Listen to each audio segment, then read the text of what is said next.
Stugotz here, guys. Mother's Day is coming up pretty quick. Whether it's your mom, your wife, or your sister, all moms need to hear they are appreciated and know that they are loved. So, show how much you care to the lady who taught you everything you know about caring with a Hallmark card. From sweet to sentimental to laugh out loud funny, Hallmark has a card that'll help you put your love for mom into words and let her know how much she matters. It's your way of saying thank you for all the sleepless nights and selfless acts of love. Go out and find the perfect Hallmark Mother's Day card today. You can find them wherever Hallmark cards are sold. Great news. There's a quick way you can save money. Switch to Geico. Geico could help you get great coverage at a great price. And it only takes 15 minutes to see if you could save 15% or more on car insurance. Go to geico.com today and see how much you could save. So you care about the Miami Heat, and you saw what a similar team just did to the same team that totally throttled you. And what was jarring about what happened last night and in that series, because it's hard to argue that Boston is better than Philadelphia. You look at the numbers in that series. Yep. The place that Boston was better than Philadelphia, and this is counterintuitive, is whenever Ben Simmons was on the court, Boston was better than Philadelphia. And what happened that Brad Stevens did that Spoelstra couldn't figure out, that was 3 Bellinelli minutes last night. Redick was awful. Ilyasova couldn't do anything. They let Simmons go into the paint and get his dunks, but they're like, no three-point shooting. Yeah. You will not have, we are guarding your three-point shooters. Good God, Redick was awful last night. He was terrible. Like they were going after him on defense, and he had the three-pointer, the only open look they got all game from three. Yep. He's got it up 2 and he misses it. Yeah, it came up short. And then Embiid misses that layup. Like, you're going to talk like that. And you're a big guy and you're a great player and everyone is singing your praises. You got to hit that shot towards the end of the game. Well, one of the things that I noticed at the end of the game, could you look this up for me, please? Because I thought Embiid was exhausted, and I'm not making excuses for him on the offensive end. I'm saying I couldn't believe late in that game how many times Boston was getting to Philadelphia's rim. Every shot Boston took the last 2 minutes of the game was right at the rim or was an offensive rebound from Marcus Smart at the rim with him just sort of wandering around. You had Smart, you had Tatum get to the rim a couple of times easily, by the way, and then that alley-oop to Al Horford. Look at the shot distances on what Boston did to end Philadelphia's season. Look at the end of that game log and the distances that those shots were traveling. It was dunks and layups on a defense centered by Embiid. Like, I think he missed that shot at the end because he was smoked. He had nothing left in the tank because he had to fight so hard to get the points that he did get against, Boston's defense, Boston's defense was just set up, Stugotz, to keep the three-point shooters from going off. Right. Yeah, you're right. I'm looking at the last couple of minutes here. Yeah, it's a Tatum dunk. It's a Tatum layup. It's a bunch of free throws. It's the Marcus Smart putback. All these are right around the rim, and the Al Horford dunk. So, it was crazy. Yeah. Boston closed out Philadelphia at the rim when Philadelphia's got a giant who affects defense. To me, as a Heat fan, that was the most frustrating part of the difference of the two series, the Miami series and the Boston series, because on paper, Miami would appear to have the better slashers. Goran Dragic, All-Star, Justice Winslow, James Johnson, Dwayne Wade. These are guys that are good at getting to the rim. And yet Embiid was a monster defensively against them, and it wasn't the same monster. And I couldn't understand why. These players that Boston have aren't as good at that as Miami should be, presumably. The three-pointers, look, I know in some games, Philadelphia, especially in Game 1, generated a lot of wide-open looks, and they're going to bury those. And in some of those games, Bellinelli was hitting crazy shots, and that's not going to carry over from series to series most times. No, but he played 3 minutes. Bellinelli played 3 minutes last night because there was no three-point shooting on that floor. Dario Saric was the only one who was getting open three-point looks, and Embiid. They allowed Embiid to shoot all the three-pointers he wanted. Yeah, missed them all. Yeah, most of that was great defense by Boston, better defense than Miami had, and some of that was reverting to the mean because what Philadelphia was doing in that series against Miami was a bit insane. Mike, maybe they are better though. Maybe their slashers are better than the Heat. I mean, and they're just not guys that we've been paying attention to. Like Tatum is really good. Yes. Jaylen Brown is really good. You would love to have those guys. Certainly a fair argument. And as a Miami Heat fan, you got a gentleman's sweep in the first round. Stop saying that Goran Dragic is better than Tatum at getting in the rim. Stop saying that Dwayne Wade at his advanced age is better than Jaylen Brown at getting in the rim. I get it. But what do you do with this portion of it? Boston, given time to prepare for what Philadelphia does well, executed flawlessly a game plan that in one game held Ben Simmons to 1 point. And last night, what happened with Ben Simmons, if you were watching that game, Ben Simmons is a very unique basketball player. He is somehow able to control basketball games with no threat of an outside shot whatsoever. It's weird. It's Rajon Rondo stretched out. Right. Especially in the age of the three-point shot. No, and Rajon Rondo will make a mid-range jumper. Yes, he will. Rajon Rondo will score 40 on you in a playoff game because he will hit jumpers. Yep. Rondo is a super tall Rondo is a fairly great comparison. But Ben Simmons, no, the thing about it is Rondo's got a lot more range. Rondo is a good deal better shooter than Ben Simmons is. Yeah, especially in the mid-range. But from the free throw line, they're pretty much the same guy, too. And so what happened last night, and this was the genius in this series of Brad Stevens, and I don't believe it will affect LeBron in the slightest. Because you've got something interesting coming up here with Boston and Cleveland. You have got a team, a legitimate team with no real star going up against one dude, and that's not a legitimate team. And whatever he can make of any team. Take my chances with the big star. Right. Yeah. I'll take my chances with the big star too. But what happened in this series and at the end of this series that I found most interesting was Ben Simmons was still getting to the rim, but what they were not allowing him to do was get to the rim and then dish to an open three-point shooter. They were not allowing him to control the game. J.J. Redick must have found that game last night so frustrating because he was just getting attacked on defense and there was no space for him anywhere offensively. Philadelphia got so few clean looks. Rozier was shooting open threes whenever he took a three. Jaylen Brown was shooting open threes. Who was getting the open threes for Philadelphia? Embiid. Well, as the ESPN content machine, the way that you promote this series and say how Boston has a chance is they don't typically beat the Stars. Well, they went through Antetokounmpo. They went through Simmons and Embiid. So they're not getting through this guy, man. I know he's a different animal, but they have been beating the Stars. And they are a team. Like, that is one of those things you don't often see in basketball. Golden State has managed it with superstars, but where these guys, you know, they play together with all of these different guys playing these different roles, and next thing you know, Baines is in the corner making three-pointers like Chris Bosh did against them. 5 years ago, comes out of nowhere and all of a sudden starts hitting threes. Except for that one time where he had it was one of the funniest things I've ever seen. An entire arena stands up with their arms extended in the air, wide open Baines look, and it hit me as I was watching it on television. I know. He missed it by so much. I don't even understand. First of all, that dude, let me explain to the audience who doesn't know who we're talking about.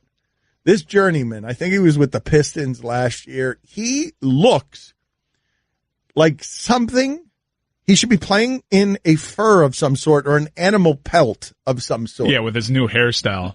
Well, let me explain this to people, for people who don't know what this human being looks like, okay? I want you to imagine a block of very white, very thick, very hard, 7 feet tall, probably a bit cement-footed by the normal definitions of athleticism, and something that you would see in Mad Max, something that you would see as a giant unveiled in a movie wearing some sort of tiger over his shoulder. Yeah. Think Tyler Durden at the end of Fight Club. Okay, but inflated. Excellent. But inflated. Yeah, but inflated, cement-footed. Okay, because this person, is he a Viking? He's more of a barbarian. Put it on the poll, Guillermo. Aaron Baines, Viking or barbarian? He's like hipster barbarian Viking. From Mad Max. Yeah. I would say I'd lean more towards Barbarian than I would Viking, though. I would. Yeah. With a tinge of Tyler Durden. I imagine just looking at him, what I see outside of Viking, Barbarian, Mad Max. Man, you're strong. You're probably difficult to move in the paint. Like when you get in there, my guess is that that's not easy. And Joel Embiid, a little bit taller, a little bit stronger, maybe. I'm not sure. Maybe. More athletic. Certainly. Yeah. Turns around and tries to make what should be, was backing him down. It's a post up, just trying to back down. Got great position. Like it's got to feel, right? Like, what are you trying to back down there? I know he's Joel Embiid. I know he is 7'2", 275 pounds, but what he's trying to back down there is something that doesn't, it's basically this guy and Steven Adams are the only two creatures like this that have really roamed modern basketball. He looks like backing him down would be akin to manually turning a cement mixer. Yes. I like that. So you're what? You're in an alley and you're trying to turn a giant cement mixer that's in your back alley, trying to get something out of it. Now, Baines can't play a lick. No. In fact, and when he took a three, it was like seeing a cement mixer take a three. His most famous basketball moment was Tim Duncan carrying him out of a bar and putting him into a bus after the Spurs won the championship. I want you to imagine on the corner three, a cement mixer with a basketball, actually an active cement mixer with a basketball rolling around in it. And at some point, the basketball is dislodged. And that was one of the threes that Baines took last night. All the others he made. Yeah, well, he only took two. Somehow, all the others that cement mixer took. Did you see the stats on him in the postseason? He's 9 of 18 from three. It's more career threes than the cement mixer has made. He doesn't shoot from out there. No. Yeah, good series, though, man. He really did. I'm looking at the numbers right now. We're here frustrated with Hassan Whiteside. All we needed to do was get Baines. Yep. Whiteside straight up for Baines. I'd do it in a heartbeat. Washing my nose, oh yeah. I'm a shower curtain, and I do one thing. Keep water from leaking everywhere. So you see why I feel useless compared to Geico, who does so much more. Like, not only could Geico save you money, but they've been around for over 75 years. And they give you 24/7 access online, over the phone, or on the Geico app. And they've got a 97% customer satisfaction rating. They do all this while I have to listen to this chucklehead. Oh, good, he stopped. Washing my toes. Oh, great, an encore. Geico. Expect great savings and a whole lot more. Don Batard. Where can we hurt Derek Jeter the most? Why do you want to right hurt Derek Jeter? In his wallet. Listen, Dan, I'm obviously very fair. I'm telling you the way things are. Stugotz. Hold on. I love this new character of Chris Cody as confused moral conscience in the back of the room. Why do you want to hurt Derek Jeter? He hurt me. I'm going to hurt him back, and I'm going to hurt him in the pocketbook. This is the Dan Le Batard Show with the Stugotz on the ticket. We got some fun stuff happening around the show today. Ron McGill, Zoo Miami, is coming through here. We're an animal show today. We're like the late-night talk shows bringing around Embry and all those animal people. Ron McGill is going to spend a couple of hours with us, and he's bringing animals with him. Do we know, Mike, is it animals, plural? Well, there are 2 Grid of Death payoffs that are happening today. Amin's going to have a creepy crawly crawl on his face. It was supposed to be a hissing cockroach, but remarkably difficult to track down a hissing cockroach in Miami. So Amin has agreed to some sort of creepy crawly crawling on his face as long as it won't bite him. A promise that I made guaranteeing him that it won't bite him without actually knowing if it will or not. And Roy is reaching into Ron McGill's mystery animal box of death. Oh, great. That's where Roy will reach into a box without knowing what he's going to feel inside. This is, Stugotz has been fearing this on Roy's behalf all morning. Now, Roy, how do you feel about this? What is the best effect here, Stugotz? Is it a big box? What is the best effect for, if you're trying to maximum scare Stugotz, who seems to be more scared of this than anybody here? Yeah. Mystery box of animal death. What kind of box do I have to put in front of you for you to be most scared? I think like a medium-sized box. Like a big box, it's like, he's not bringing in like, big animals. Medium-sized box, there's a lot of things that could kind of get my mind going. There could be a snake. It could be anything. So I would say a medium-sized one. Yeah, a big-sized box. Yes. I'm like, okay, this might be, a cuddly bear, a koala of some sort, something that I can just touch and know right away. But a medium-sized or a small box, those are sometimes the most deadly creatures in the world.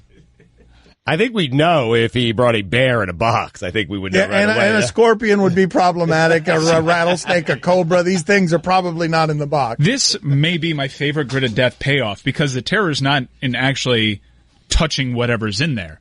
It's the fear of the unknown. It's working yourself up to the point where you can put your hand into a box without knowing what's in there. I mean, think of Brad Pitt in Seven with What's in the Box. We should play that sound, by the way. You should. You're right. Get What's in the Box. Spoiler alert. Ron is a responsible adult. He's not going to bring something that's going to cause any harm to anyone. It's going to be like a reptile or something. Listen to me. No. Ron McGill, I know him better than you do. When you describe him as a responsible adult, both of those words are lies. He is not an adult. He is a giant child. And he's so responsible that he once flippantly allowed an alligator to almost bite off his arm. And that's how he met his wife. But that's for him, not with other people. Like, he wouldn't put Roy in danger. Liabilities. You don't know that. And, by the way, theater of the mind, how about we make it a little scarier than that? Yeah, I'm going to do it, too. I'm going to do it, too, for fun. Yes, human resources would have a problem if Roy got his hand bitten off. He needs to be wearing gloves to give off the chance that it's poisonous. No. Oh, who, Ron? Roy, no gloves. No, I mean Ron. Oh, okay, Ron needs to come in wearing gloves, holding the box, to give off the impression that it could be very dangerous. You're right. Ron needs to sell it. You're right. You are 100% right. Roy, did someone tell that to Ron? You should have a few vials of anti-venom. What kind of state are you in right now, Roy? Very calm, as usual. Exactly. Very level-headed. And how? Very indifferent. Very neutral. What is the feeling? What is the thing you can touch that is going to scare you the most, Stugotz? Is it something with fur? Is it something that's leathery? Is it something that's prickly? Leathery for me. Right? Well, I don't know what the scariest texture is in a mystery box of animal death. It needs to be making a little noise that we can hear. An indiscernible noise, though. Well, if it has fur, then I know it's a mammal, so I won't have to worry about that. He's not going to... Well, if it's a lion? No, he's not going to put a mammal in a box. It's not going to happen. Might have holes in the box. It's going to be scaly, I bet you. Ooh. Anyway. Oof. Yeah. All of that. Is scaly the worst thing it can be? Yeah, scaly was perfect. Scaly means slimy. That's a perfect recipe for a snake. Yeah. Slimy. Which? Put it on the poll, Guillermo. Which is the worst texture feeling a mystery animal in a box? Scaly, leathery, slimy. It would be funny if it's just a fish. Yeah, or jellyfish. Like, got this out of the ocean.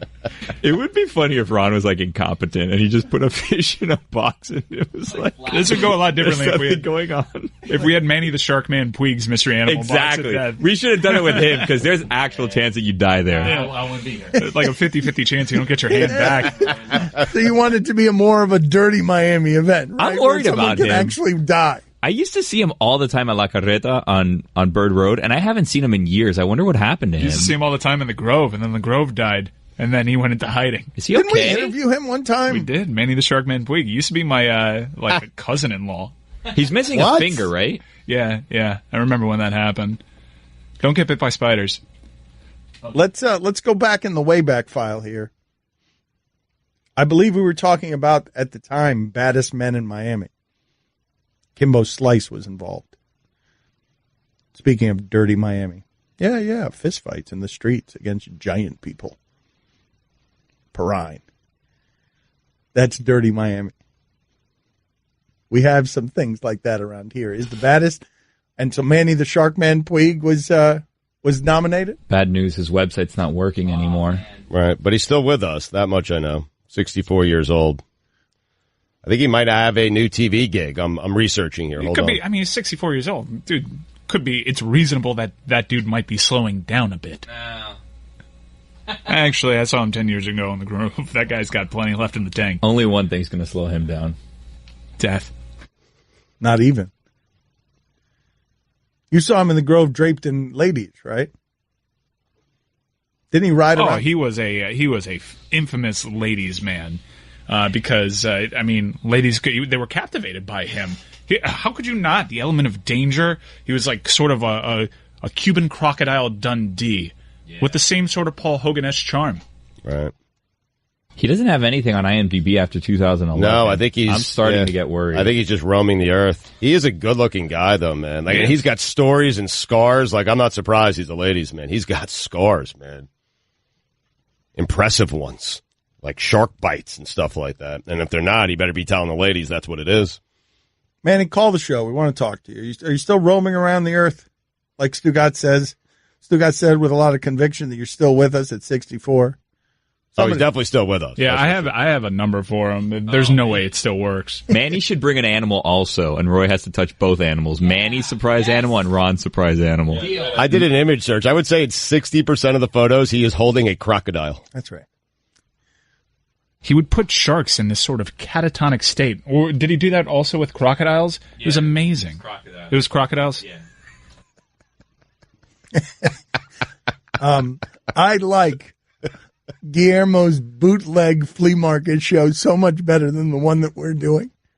Yeah, ours is way too responsible. Manny the Shark Man coming in with a box, and you don't really know if death lurks inside. I mean, Ron McGill's going to come, and of course you're going to think, oh, it's a koala, or oh, look out, it is a ferret, and Manny the Shark. A ferret could be terrifying if you don't know it's a ferret, though, Dan. Mike, dare I say he's dreaming? I'm going to hold a picture up, okay? I mean, look at this man. Look at him. No, dude. I'm super familiar. I've seen it in action. I mean, he's ripped, man. Look at him. Yes, there's a Jesus vibe. There's a bit of Bob Marley in there, a hint of Bob Marley. Also brooding Lorenzo Lamas. Meets Tarzan. Meets Tarzan, yeah. Tarzan, but there's an accent over the A. Manny looks like a guy that could get me anything I needed in any field of anything. Like, if I needed something, I'd ask Manny, I need this, and he'd get it for me in like an hour and a half. Through sheer sexuality. Trust me, that guy can't. He's holding a trident right here. I see. Of course he is. Get that. Yeah, well, he does look like a god of the sea. That is also what he looks like. Is that Neptune? Who is Ariel's father? Poseidon. Poseidon, yeah. Who was Neptune? It's a planet. We've also got our annual spelling bee today. Oh, it's a massive day for the Batard show. Great. Sure, that will go well for me. But I want to do Guillermo's show. Manny's Mystery Box of Death, where Manny Puig shows up in a loincloth with some sort of box that's tattered and wet, and something is throbbing, something is like flapping against the box as opposed to whatever the rabbit's foot McGill's bringing in here. Oh, King Triton was Ariel's father, not Poseidon. By the way, Dan, you weren't wrong in saying Neptune was the god of the ocean, even though I said it was Poseidon, because Neptune was a name that the Romans gave Poseidon. I feel like Manny's box is going to be just as scary as what's in Manny's box. Like, I'm not going to want to touch the side of Manny's box. Yeah, it's going to be covered in barnacles. Yeah, the difference in Manny Puig's box compared to what Ron McGill is bringing up is terrifying, to say the least. And Manny's a bit of a prankster. There's always a chance that there's a bear trap in there. Number of texters are saying they've seen him recently. One says he shops in his store all the time. A number of people are saying that he's still around. Everyone's saying that he's making weapons. Yeah. What? No, it's a big-time hobby of his. Like spears. Yeah. Hunting spears. Like, this guy was incredible. I've seen him in action. Yeah. The spears that he would launch, I'm telling you, 100 yards in the air. Yes, I've seen it too. It's true. What Mike says is true. He throws tridents and spears the way others throw javelins. I was there for Thanksgiving one year, and he did it to the turkey. Uh-huh. And the pig. You remember that one year he did it to the pig? It was amazing. Dangerous, but fun danger. I feel like if you look like Manny Puig and you carry yourself like Manny Puig, you shouldn't go missing for long periods of time and have people say, oh, no. I know what he's up to. He's making weapons. Mm-hmm. Of course he is, though. If you had to guess, what would you have guessed? And also, furthermore, his box. Slimy, right? The box itself. Yes. You don't want to touch the box itself that the animal's coming in. The animals guarding the box are just as deadly as what's inside. This is going to be a good show today, Stugotz. We got Spelling Bee. What are you doing? I'm just checking. He's such a ladies' man. I mean, look at Manny. Check him out.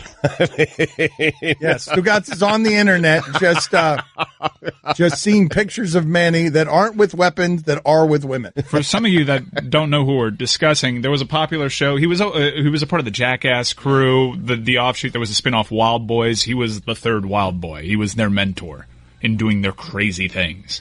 All right. Allison's going to find us Manny next. I'm sorry to get emotional again. Don Batard. I've been watching this show about swords where they make swords out of like junkyard material on the History Channel. I'm hoping there's some new episodes of that I could see on demand. That would be nice.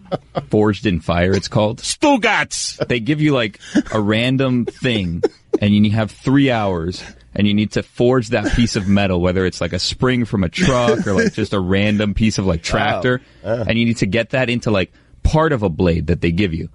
So then, after that, they eliminate the person that hasn't done that the best. There's 4 people when you start. And then the next round, you need to give it a handle, and then they eliminate someone from there.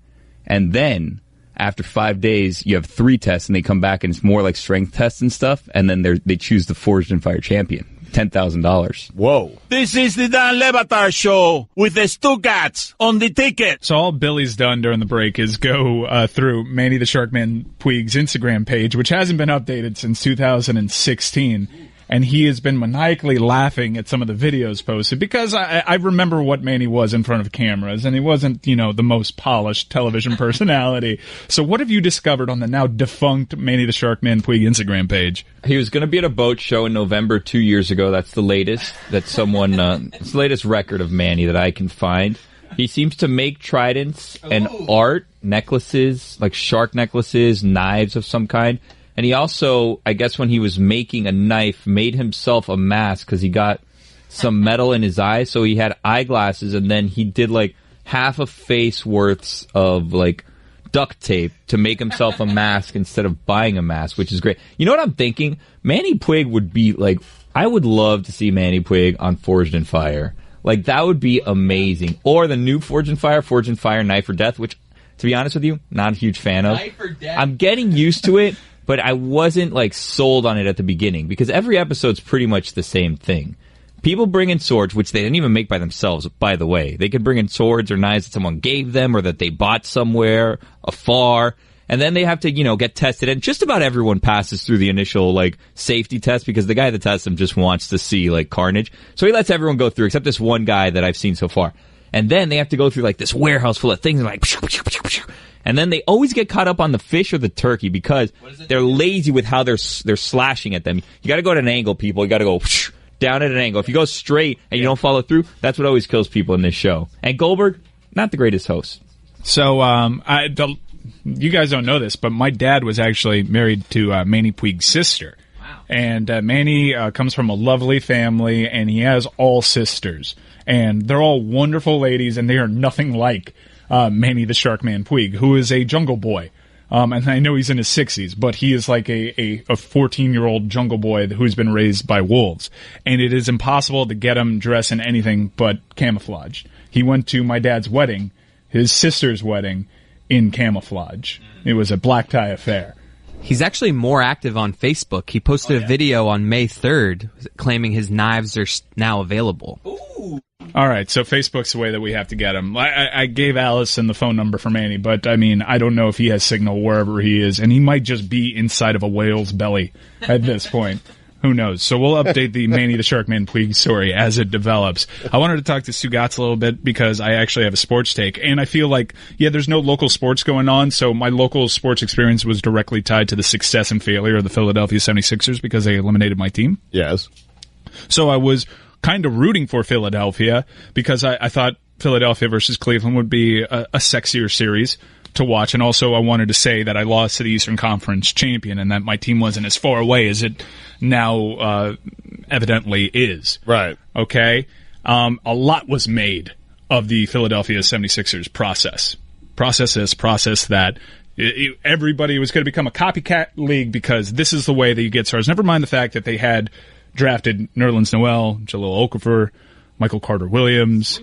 They've missed so much. Markelle Fultz appears, and by the way, they traded up with Boston for the right to take Markelle Fultz, so Boston could trade down and get the better player in Tatum. We don't know on Fultz yet, though. We don't. Simmons sat his first year, Embiid sat first year. We know that Fultz is not going to be the player that Tatum is. All right, but the reason I like the strategy, and I'll let you continue here, is because you just need to get 2. Like if you keep tanking and you tank for 5 or 6, you just need to hit on 2 in the NBA, and they did. They hit on Ben Simmons, they hit on Embiid, and they're a good team. Okay, but I think a lot of people assume that that's how you become successful. This is the only way now.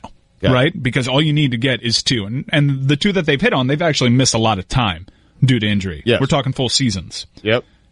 Guess who else has been undergoing a process of their own? Who's that, Mike? The Boston Celtics. Not enough has been made of it. They absolutely rebuilt their team and built up assets while remaining competitive. They missed the playoffs, 1 year? And Brad Stevens got them in the playoffs the very next year, and they were able to sustain success while accumulating assets in a way that Philadelphia did. Okay? Without damaging the integrity of the game, without this tanking, without Stephen A. complaining because it's ruining the NBA because this team is flatly trying not to win. That wasn't the case with Boston. When they were losing and they had their tanking season, they were doing their very best to win. I know that they weren't very good that year, but they were hard to play. Okay? And not enough is made of that because it was a way quicker process, and it beat the famous process in this round. That's the way. If you were to blow it up, that's the model that you have to follow. Not Philadelphia's. Not at all, really. I actually have the Celtics draft. Mac's right, by the way. And I have the Celtics draft picks in front of me because they're not done and not even close to done. Keep in mind, this is the team winning without Kyrie Irving, without Gordon Hayward, okay? And maybe you can trade Kyrie in the offseason. I'm not even joking. Because if it brings you back Kawhi Leonard, why wouldn't you do that? Honestly. Because they probably have enough to not have to trade Kyrie Irving. Okay, so we'll see on that. But look at their draft picks. So this upcoming draft, listen, they've already made it to the Eastern Conference Finals, and they get Kyrie back, and they get Hayward back. Okay? They have their own first-round pick, and they have the Lakers' first-round pick. Now, Laker pick has to fall between spots 2 and 5, but they have that pick.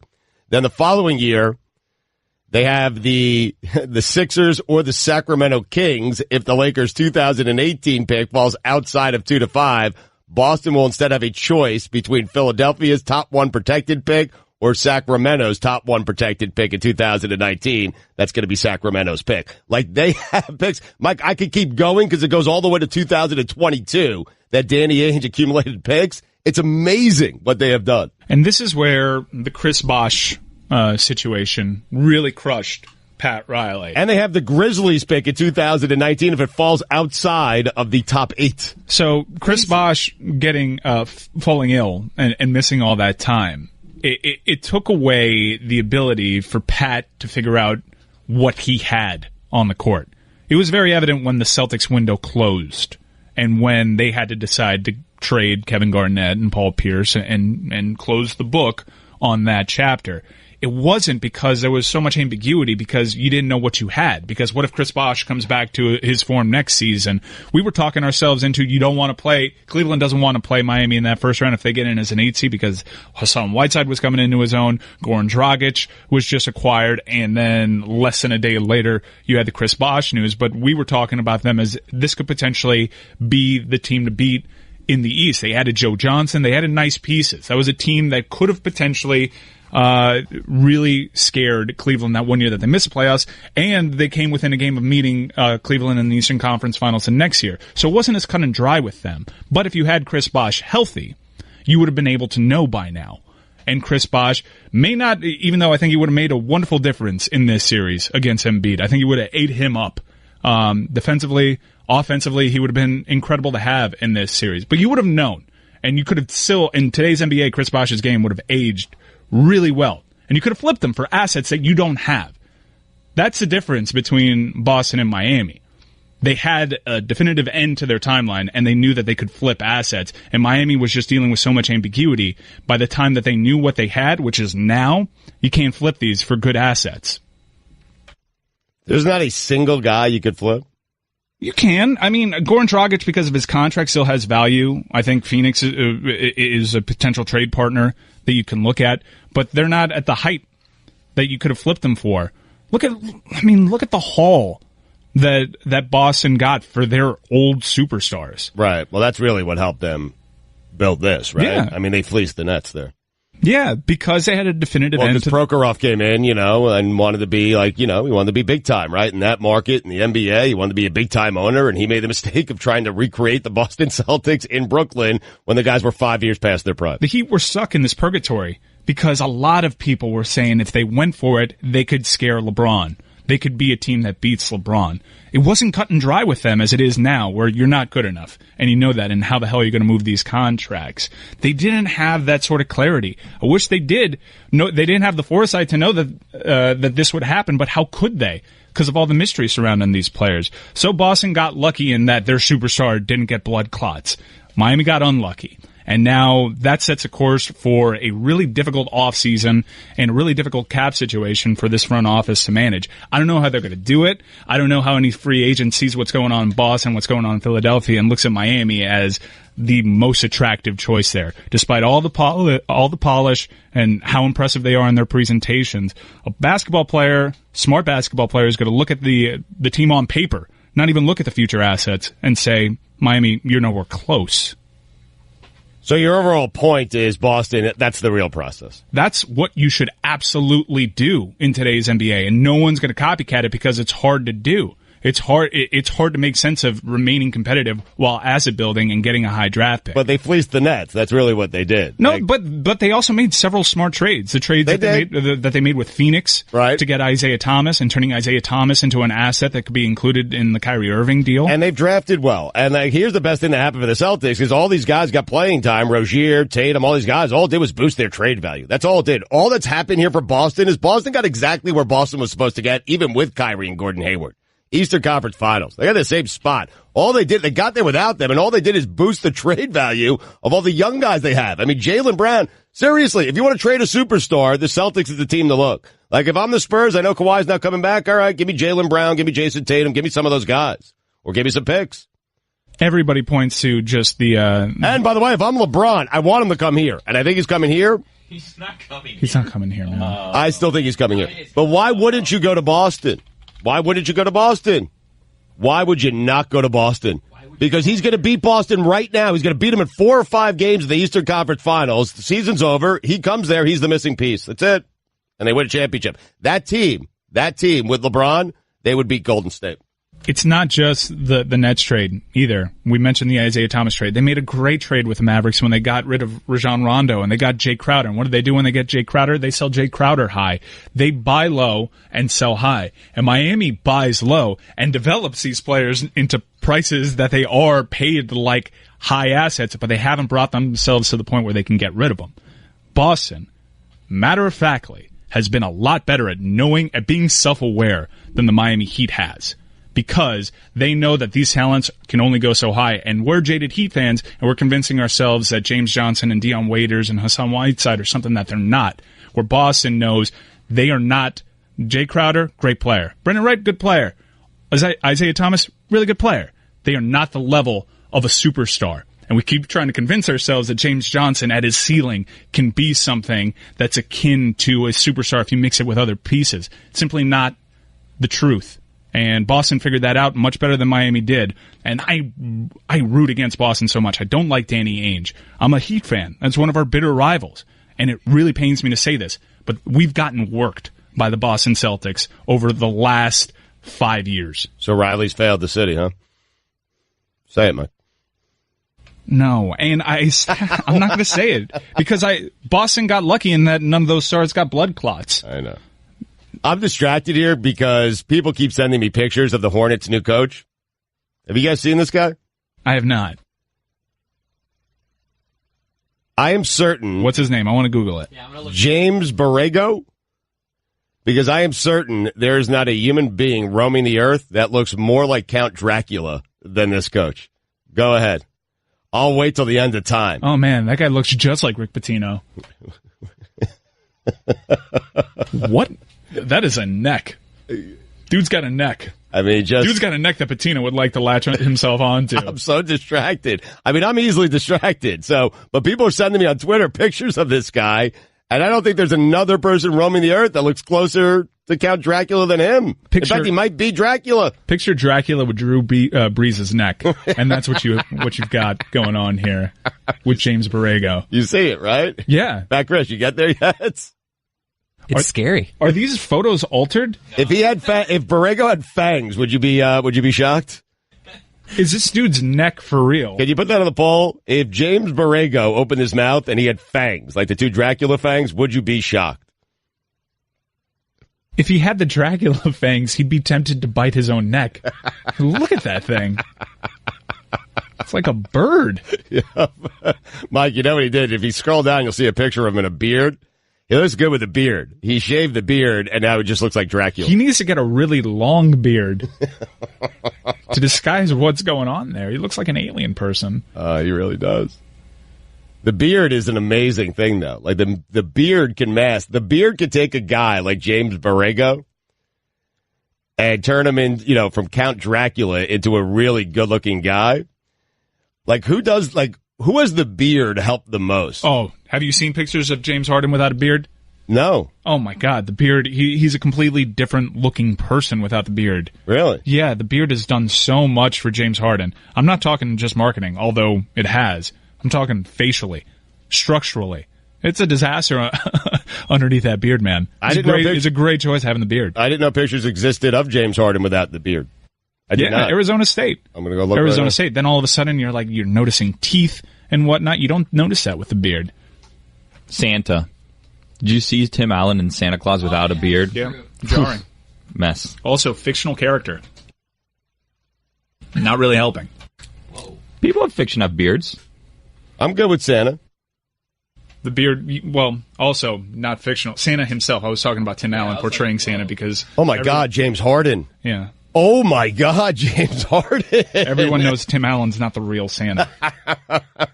Right? Then you start noticing, okay, you see James Harden without the beard. Then you notice, okay, the chin is not as strong as I assumed, and the teeth are not as nice looking, right? Yeah. It's not all of a sudden your attention goes to the mouth where it doesn't. It's all in the beard. Beard's a magical thing. Ultimate elixir. I don't know if Tim Allen made a bigger mistake by shaving the beard or dyeing his hair as Santa Claus. The combo for sure was not a good combo. But I'd say the beard, yeah, I think it was the beard. Because the hair, you can get away with darker hair, but the combo of the two, no. Shaving the beard was a rookie move, though, because it just grows right back. Well, he was just learning how to be Santa Claus. Yeah.